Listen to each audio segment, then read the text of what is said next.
Hello అండి, welcome to my channel. ఎంతో టేస్టీగా ఉండే కందిపప్పు చారు ఎలా చేయాలో చూద్దాం. ఇలా గనక చేసుకుంటే పప్పుచారు పిల్లలు పెద్దలు అందరూ చాలా ఇష్టపడతారు. మనకు పప్పుచారు వీడియోలో మ్యూజిక్ కొంచెం తగ్గించి పెట్టమని చెప్పారు, అందుకే వీడియో పెడుతున్నాను. పప్పుచారు నోరు టేస్టీగా లేనప్పుడు కూడా చేసుకుంటే చాలా ఇష్టంగా తింటాం. ఈ పప్పుచారును మనం ఏ విధంగా ప్రిపేర్ చేసుకోవాలో చూద్దాం.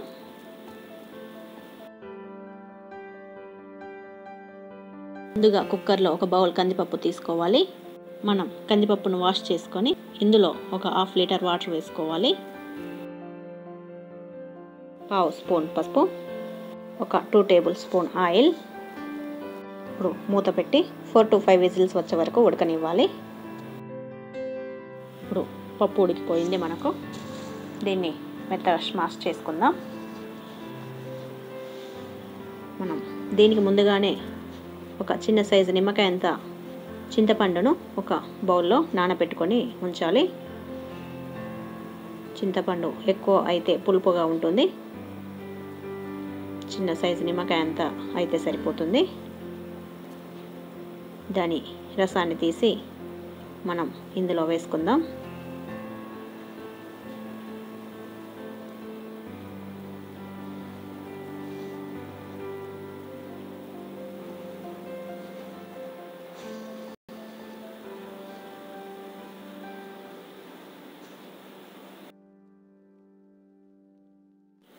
ఒకసారి కలుపుకున్న తర్వాత ఇందులో ఒక హాఫ్ లీటర్ వరకు వాటర్ వేసుకోవాలి. మరీ పల్చగా కూడా చేసుకోకూడదు, ఎందుకంటే టేస్టీగా ఉండదు. ఈ పప్పు కొంచెం చిక్కగా ఉంటేనే టేస్టీగా ఉంటుంది. వాటర్ అనేది చూసి వేసుకోవాలి. ఇప్పుడు ఇందులో మనం కట్ చేసి పెట్టుకున్న పచ్చిమిర్చి ఒక 10 లేక 12 వరకు వేసుకోవాలి. కొంచెం స్పైసీనెస్ తక్కువ ఉండాలంటే ఒక 2 తక్కువ వేసుకుంటే సరిపోతుంది. ఇందులో 2 లేక 3 టమాటో, ఆనియన్, కరివేపాకు, జీలకర్ర వెల్లుల్లి పేస్ట్ కూడా మెత్తగా పేస్ట్ చేసి ఉంచాలి. కొంచెం పోపులోకి ఉంచి మిగతాది ఇందులో వేసుకోవాలి. ఇప్పుడు ఇందులోనే ఒక హాఫ్ స్పూన్ కారం, టేస్టీకి సరిపడా సాల్ట్ వేసి ఒకసారి కలుపుకోవాలి. మనకు థిక్నెస్గా ఉంటే కొన్ని వాటర్ వేసుకుంటే సరిపోతుంది, ఎందుకంటే మరిగిన తర్వాత మరి చిక్కగా వస్తుంది కాబట్టి ఇప్పుడే వేసుకుంటే సరిపోతుంది. మనకు పప్పుచారు ఈ విధంగా ఉంటే సరిపోతుంది. ఇప్పుడు దీన్ని స్టవ్ మీద పెట్టి ఒక 15 నిమిషాల వరకు మూత పెట్టి మరగనివ్వాలి. ఇప్పుడు మూత తీసి పప్పును ఒకసారి కలుపుకోవాలి.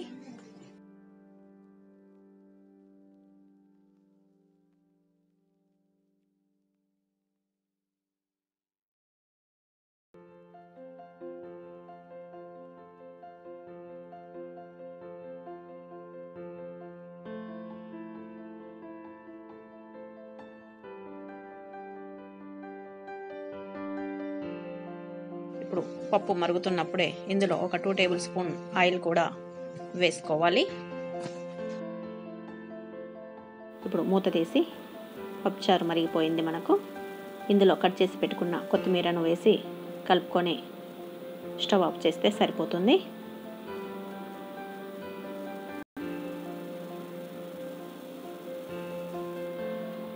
పప్పు తాలింపు పెట్టుకోవడానికి ఇంకొక బౌల్ పెట్టుకొని ఇందులో 3 టేబుల్ స్పూన్ ఆయిల్ వేయాలి.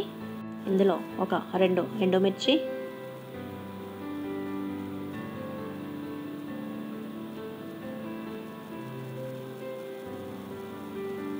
ఇప్పుడు దీంట్లో మనం పోపు దినుసులు వేసుకోవాలి.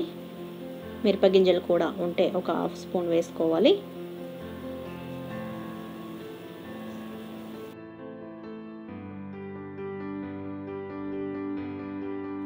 హాఫ్ స్పూన్ జీలకర్ర,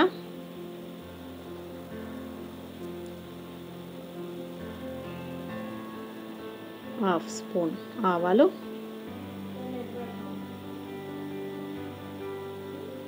వెల్లుల్లిపాయలు కూడా ఒక 2-3 మనం కట్ చేసి వేసుకుంటే మనకు తాలింపులో టేస్టీగా ఉంటుంది.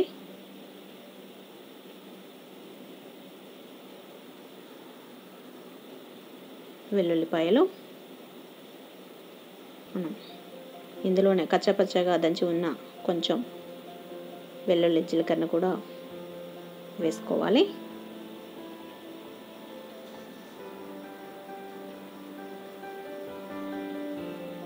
కొంచెం కరివేపాకు,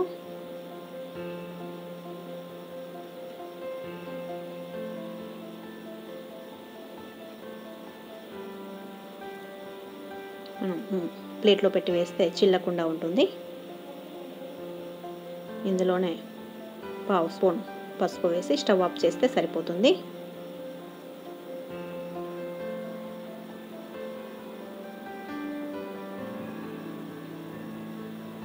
ఇప్పుడు ఒకసారి కలుపుకున్న తర్వాత ఇందులో మరిగిన పప్పును మనం ఇందులో వేసుకుంటే మనకు పప్పు అనేది రెడీ అయిపోతుంది.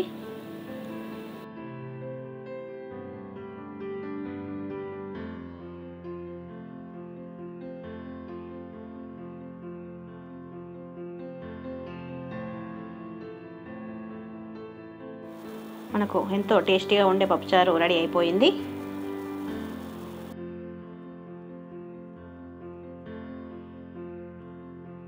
ఓకే ఫ్రెండ్స్, ఈ వీడియో కనుక నచ్చినట్లయితే ఒక లైక్ చేయండి, షేర్ చేయండి, సబ్స్క్రైబ్ చేయండి.